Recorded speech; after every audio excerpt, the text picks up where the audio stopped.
on another episode of I'm going to tell you exactly what you want to hear, but doesn't really move the needle. Let's talk about it. See, I feel like men want to be treated like women a lot of times. They want to be taken on dates. They want to be called all the time. They don't want to be the man in a relationship. They want to be earned. They want to be pursued. Yes. They want to be chased. Yes. I'm the prize. Yes. And the silly part about it is, y'all be doing it.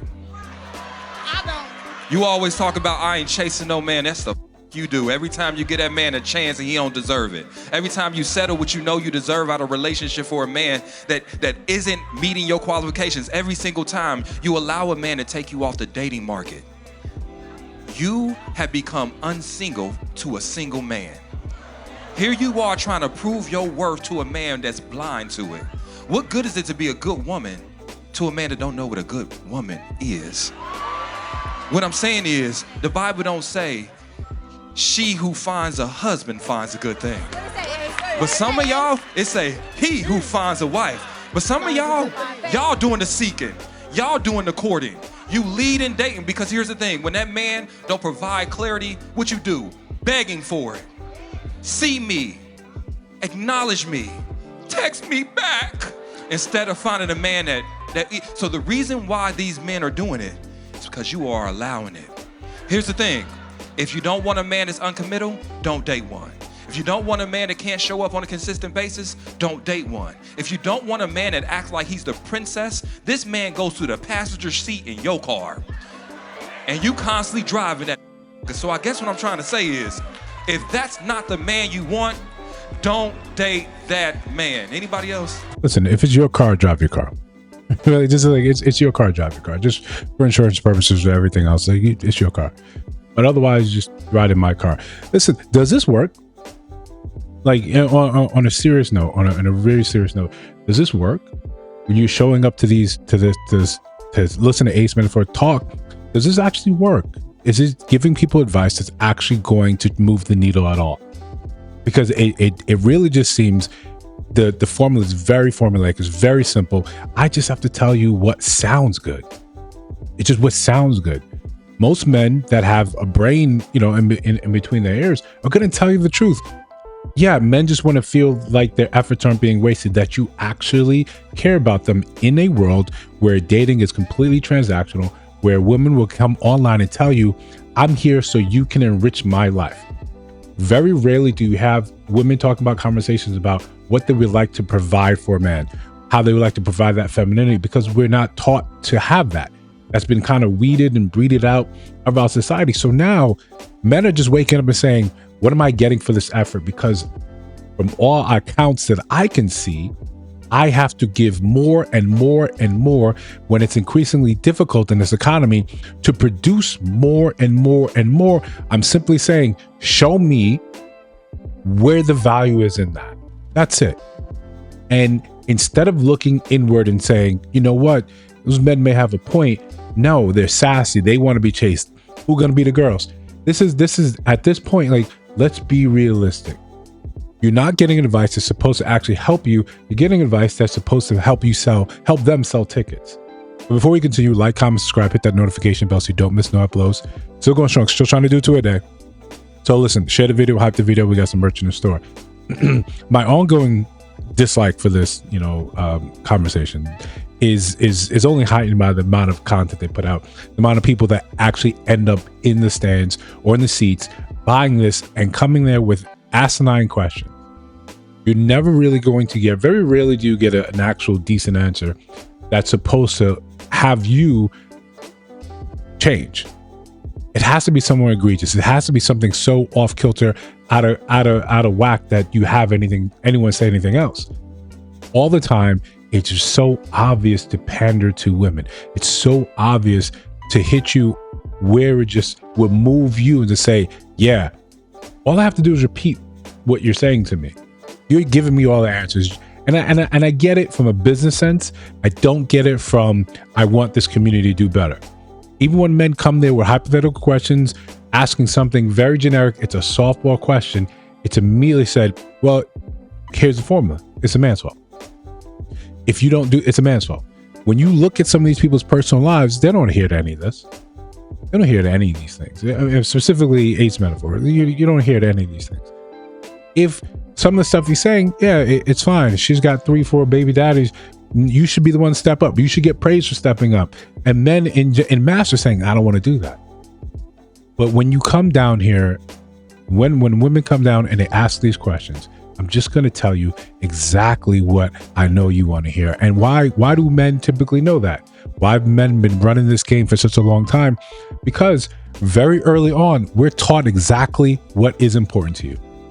It's in the magazines, it's in the media. Now we just have more verification that you put it out there on your phone.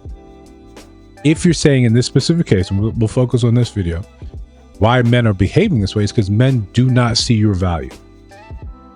It's not so much of what you feel you deserve, it's what you can convince someone you deserve.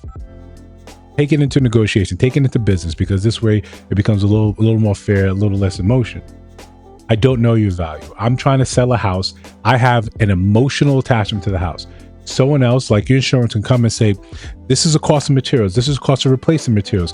This is what we're going to insure. This is how we value it. It's a cold process. In relationships, I don't know you. I just met you. You're already telling me what you deserve. Cool. I can hear that. But I don't subscribe to that idea. I'm trying to sell my house for $1 million. Everyone else says it's worth 300,000. Historically, it says it's worth 300,000. I feel like it deserves $1 million. Well, where do we get the difference? How do we make up the difference?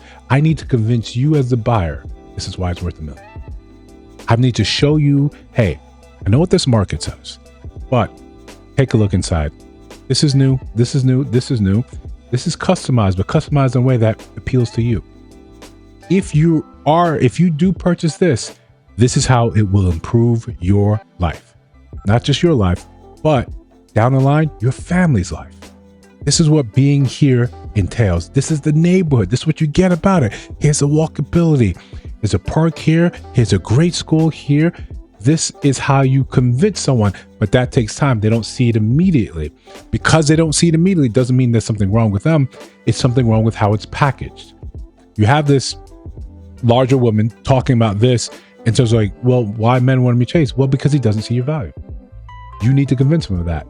First of all, the packaging doesn't say I'm valued at what I'm saying I'm valued at. But you're not going to have that conversation here. You're not going to be honest with some of these women and say, yeah, he doesn't really value you like you value yourself. And this is not a bad thing. This is a normal thing. You have to convince that person. A lot of times you see women talking about, why do men suddenly fall off once they get you? Because he perceived your value. He bought into how you valued yourself. He met you, he got to know you, and he saw, oh, I've got to come and reassess what this place is actually worth. And it may fall below a certain threshold where he says, the type of effort I was putting in, not really worth it. If we were in auto sales, some people say, I bought a lemon. There's laws to prevent that. I don't have to stick with this. I can return this. I can get my money back. I didn't see the value as you proposed it. I evaluated myself and said, we're off base somewhere here, and it's not even close. But that doesn't put people in those seats. That doesn't really sell tickets. That doesn't have women coming back.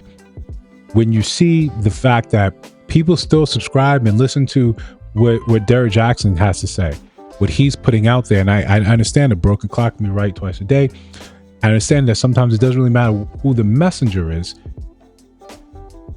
but shouldn't it at least seem that this person has a vested interest in improving your life when you come to them with a problem, rather than simply turning you back and saying, I hope you believe what I got to say, because it pulls on your heartstrings, it makes you feel better emotionally.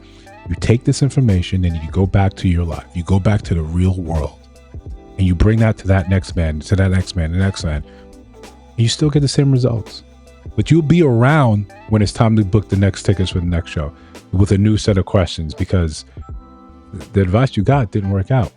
And it's perfectly crafted. I know this is perfectly crafted because it says that get rid of him, right? And listen, to be fair, I agree with that. Date someone that wants to date you. I agree with that. But when we've got you covered, just in case you don't get results, that means no man saw your worth.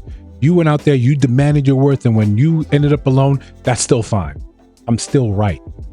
I'm predicting the end of the world, and I keep getting it wrong every single date I give you, but you still come back. I'll never go out of business. I'll never go out of business.